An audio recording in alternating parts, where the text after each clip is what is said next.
Olá, bom dia, boa tarde, boa noite a todos. Meu nome é Débora Jacobi, sou aluna de Medicina Veterinária da Universidade Newton News. Meu orientador é o Dr. Rodrigo Yukihiro Jindo e o meu co-orientador é o Dr. Guilherme Campos Tavares. Nosso trabalho é sobre o isolamento e identificação de bactérias ácido-láticas no intestino de tambaquis com potencial probiótico. Então, a piscicultura ela vem enfrentando diversos problemas, né?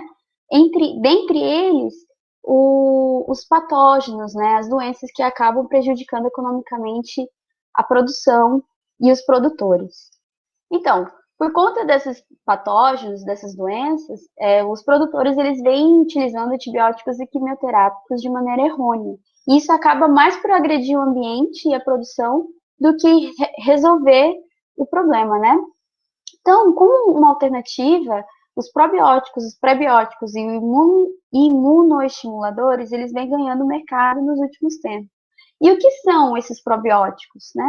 É qualquer organismo vivo que possa beneficiar o hospedeiro. Então, alguns benefícios dos probióticos é o aumento do desempenho, o aumento do aproveitamento desses nutrientes na dieta, a diminuição do estresse, a resistência contra esses patógenos, o melhoramento no sistema imune, tanto inato como adquirido, são imunoestimulantes, né? Previne danos nas microvilosidades no trato gastrointestinal e, obviamente, melhora o desempenho desses peixes. E melhora o desempenho desses peixes. O que é necessário para o micro-organismo ser considerado um probiótico? Bom, ele tem que colonizar o trato gastrointestinal do hospedeiro, ele não pode apresentar nenhum potencial hemolítico parcial ou completo, ele tem que inibir o crescimento de patógenos e ele não pode sofrer nenhuma ação de enzimas digestivas. E o que são as bactérias ácido-láticas? Por que elas são eletivas? As bactérias ácido-láticas, quando são autóctones, ou seja, elas são do próprio hospedeiro, elas têm muito mais chances de dar certo em pesquisas futuras. Então, além de elas serem do próprio hospedeiro, ela vai favorecer a colonização intestinal e ela vai servir como barreira de infestação de bactérias potencialmente patogênicas, antígenos e substâncias nocivas às células do epitélio intestinal. O objetivo do nosso trabalho é isolar, classificar e identificar essas bactérias intestinais com potencial probiótico e o objetivo específico é realizar o teste de morfologia celular, Gram, catalase, oxidase, teste hemolítico e determinar o isolamento a ser utilizado em futuros experimentos in vitro e in vivo. Material e método. Nós pegamos 10 juvenis, a amostragem de coleta de 10 juvenis de tambaqui, realizamos o procedimento no laboratório de microbiologia aplicada à aquicultura, eutanasiamos em bezocaína 400 ml mais secção medular. Após a retirada da porção intestinal, nós lavamos com a solução salina 0,9%, pesamos, homogeneizamos e suspendemos na proporção 1,9 com solução salina. E depois colocamos um minuto no vórtex. A diluição seriada da substância foi de 10:1 a 10:8 e espalhadas na placa de Petri HRMRS. Colocamos em anaerobiose 37 graus durante 48 horas e utilizamos o molde TOF, que foi realizado em Minas Gerais. Nós mandamos as placas para eles analisarem. O molde TOF ele é um banco de dados e ele ainda não é muito utilizado aqui no Brasil, mas a gente optou por utilizar ele por ser uma tecnologia nova e para mais pessoas conhecerem ele. Nós, após de voltar de Minas Gerais, nós repicamos, fizemos a catalase, a oxidase e, por fim, o teste de Gram, né? O teste hemolítico nós realizamos para eliminar as cepas patogênicas, isolamos em HbHI mais sangue equina 5% e incubamos a 35 graus por 48 horas. Com os resultados do Malditoff e das cepas, todos os testes que nós realizamos, nós podemos identificar a espécie, a morfologia celular, o Gram, catalase e a oxidase e, por fim, o teste hemolítico. Nós identificamos 16 cepas. todas elas eram bacilos.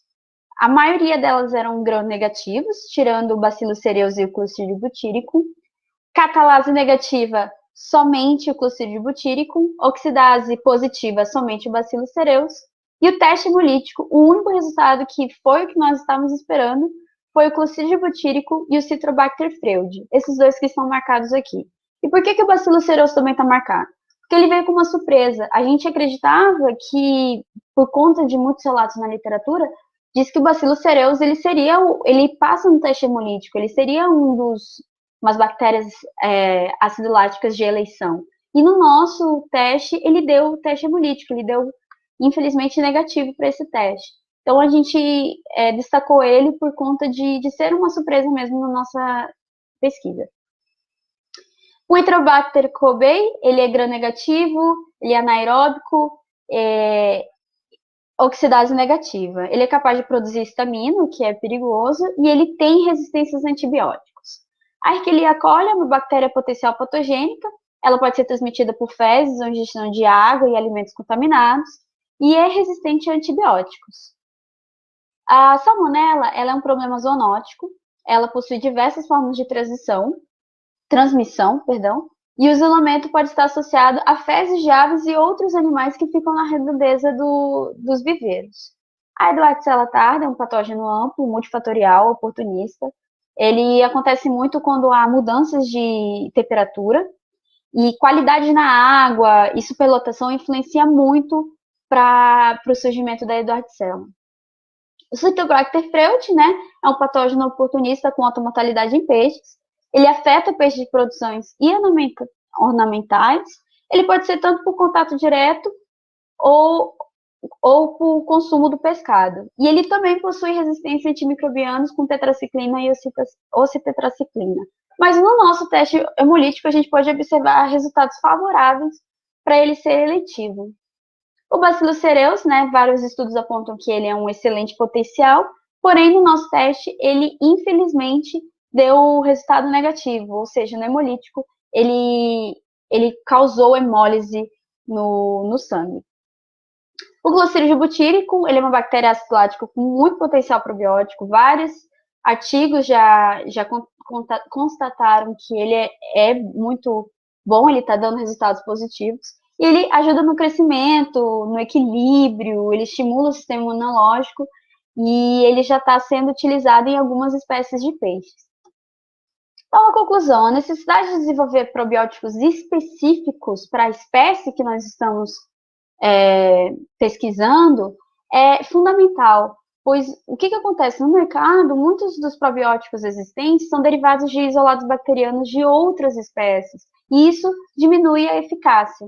Então, baseado nos testes que a gente fez, testes futuros de antagonismos e crescimento bacteriano contra patógenos, tanto em vivo como em vitro, serão realizados futuramente para a gente poder verificar se essas bactérias isoladas são realmente favoráveis e vão dar um bom resultado. Essas são minhas referências bibliográficas. Muito obrigada.